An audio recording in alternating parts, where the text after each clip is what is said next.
여러 커뮤니티에서 교통사고가 났을 때 가해자는 지푸라기라도 잡는 심정으로 분심위를 하고 피해자는 반드시 분심위를 거치지 말고 소송으로 가라고 말을 하는데요. 이 말의 숨은 비밀과 많은 분들이 오해하고 있는 내용들에 대해서 알아보도록 하겠습니다. 교통사고가 발생하면 제일 먼저 과실상계를 하게 됩니다. 모든 사고의 유형을 세세히 구분하고 과실을 상계하면 좋지만 모든 사건 사고가 비슷할 수 없고 상대차주의 과실 불인정에 대한 주장으로 과실 상계 기간이 다소 길어지면 보험사에서 경찰에 사건을 접수하고 분심위를 진행하여 분심위 결과를 기다려보자고 제안합니다. 분쟁심의위원회는 어떤 기관일까요? 분심위는 손해보험사, 공제조합과 협약을 맺어 자동차 사고 과실 비율 분쟁 등의 심의에 관한 상호협정에 따라 자동차 사고와 관련된 사고의 과실 분쟁을 공정하게 심의하는 기관이며 분쟁 심의 신청은 보험사, 공제회가 하도록 되어 있습니다. 분심의 심의 절차는 2천만 원 미만의 건과 2천만 원 이상의 건 두 가지로 나뉘는데요. 2천만 원 미만과 2천만 원 이상의 건의 큰 차이는 대표협의 단계와 변호사 1인 참석과 2인 참석의 차이가 있습니다. 대표협의 단계란 양측 보험사가 출석하여 협의하는 것으로 한쪽에서 상대방의 주장을 수용한다면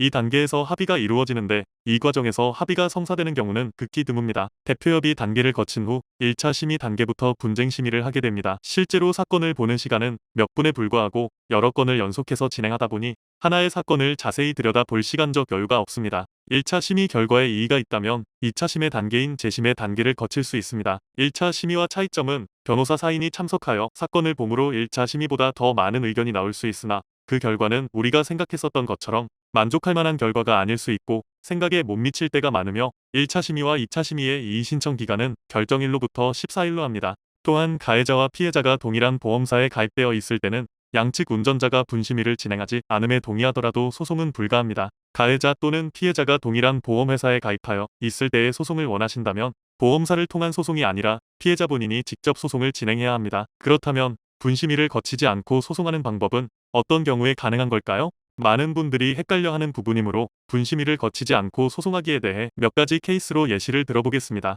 첫 번째, 소송 대 분심위. 과실 협의가 되지 않은 상황에서 한쪽에선 소송을 진행하자는 의견이고 반대편에선 분심위를 거치자고 합니다. 이 경우에는 반드시 분심위를 거친 후 소송을 진행해야 합니다. 두 번째, 양측 운전자가 분심위를 원할 때 양측 운전자가 분심위를 희망하므로 분심위를 거친 후 소송을 진행해야 합니다. 세 번째, 양측 운전자가 소송 진행에 동의하였을 때 양측 운전자가 소송 진행에 동의하였다면 분심위를 거치지 않고 소송 진행이 가능합니다. 이때 양측 보험사가 달라야 하며 자차 보험에 가입되어 있어야 합니다. 양측 운전자가 분심위를 거치지 않고 소송 진행에 동의하였을 때 심의기관을 거치지 않고 소송을 할 수 있습니다. 이는 심의청구 전치 의무의 특례에 따른 것인데요. 관련 조항을 알아보겠습니다. 제19조 심의청구 전치 의무의 특례를 보면 심의청구 사건과 관련된 피보험자 또는 손해배상 청구권자가 제소 등을 이유로 협정회사의 심의청구 대상에서 제외하여 줄 것을 요청한 경우 구상 또는 구상금에 관한 분쟁 당사자가 심의청구 전치 의무의 적용을 받지 아니하기로 서면으로 합의한 사건인 경우, 즉 분심위를 거치지 않고 소송을 하기 위해서는 내가 하고 싶다고 할 수 있는 것이 아니고 상대방의 서면 동의가 있어야 가능한 것입니다. 그러니 보험사에서 분심위를 꼭 해야 한다고 말한다면 직원이 이상하다고 생각하지 마시고 상대방이 거절하였는지 의사를 물어보실 것을 권해드립니다.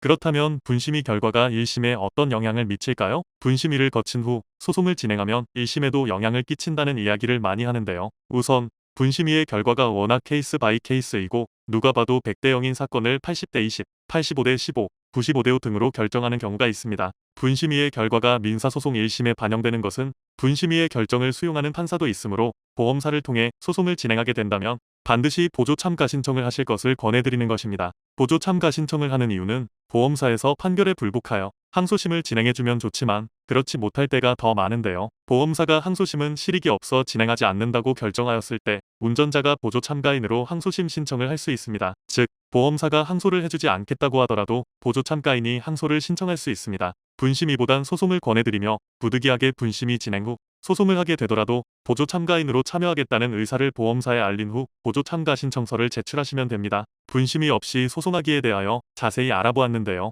혹시나 이해가 안 되는 부분이 있다면 댓글에 남겨주시기 바랍니다.